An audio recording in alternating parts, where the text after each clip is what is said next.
I had fun in the studio today. I did a whole lot of different things, which sometimes gives me a headache, I have to say.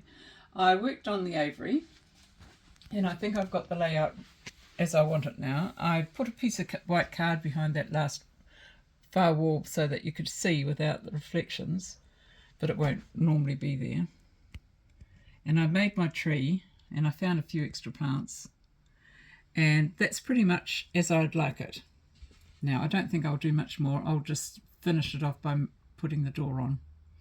I did put a little light in it, and I fed the wiring up into Amelia's wardrobe.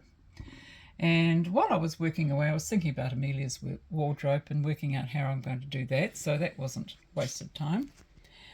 And then I also decorated Lily's bedroom. So I'll have to go around and show you Lily's bedroom now.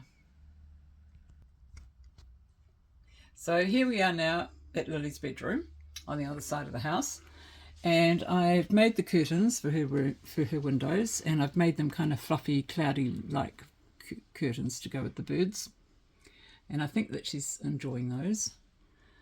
I do have to, now I've done that, I've got to do a little chest of drawers here in the corner, just over here. I'll have to build it because I haven't got one that size, but that's fine. And then while I was busy doing the curtains, I was thinking about flooring, and for a new project that I've got coming up is a 1930s 10th scale dollhouse that's unfinished, and it needs quite a lot of flooring done. And so I'm thinking about the different types of flooring, and I thought, oh, I could probably make Lily's room a little mat.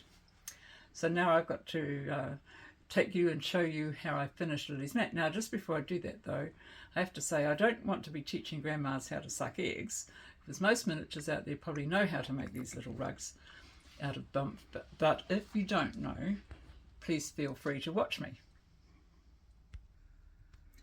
So the fibre that I'm using, or I'm actually using a fringe, a large fringe, which is too big for 12 scale work, and if you pull these little threads, it unravels, and when it unravels and you get the end, you give it a bit of a tug and it comes out from here like that, and it makes a really frilly little piece. Now, we call it bump in my club, but it might have a different name in other parts of the world, but that's what I use. And so it makes quite a convincing little carpet.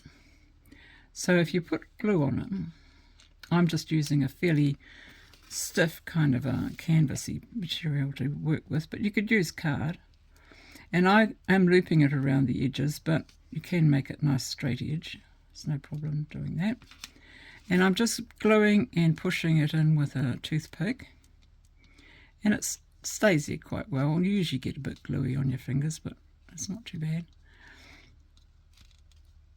So I'm just working my way to the last little bit.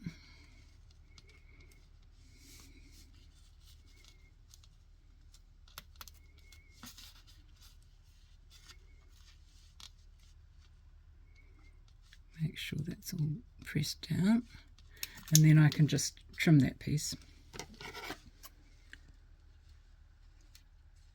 and that's fine. And so when it's dry, I'll pop it on Lily's bedroom floor, and we'll have a nice little hug. So there we have it.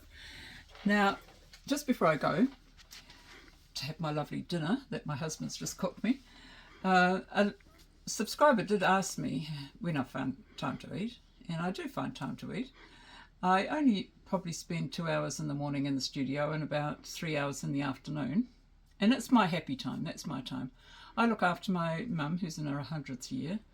I don't have to do the cooking or the cleaning. My lovely husband does that, which is really great.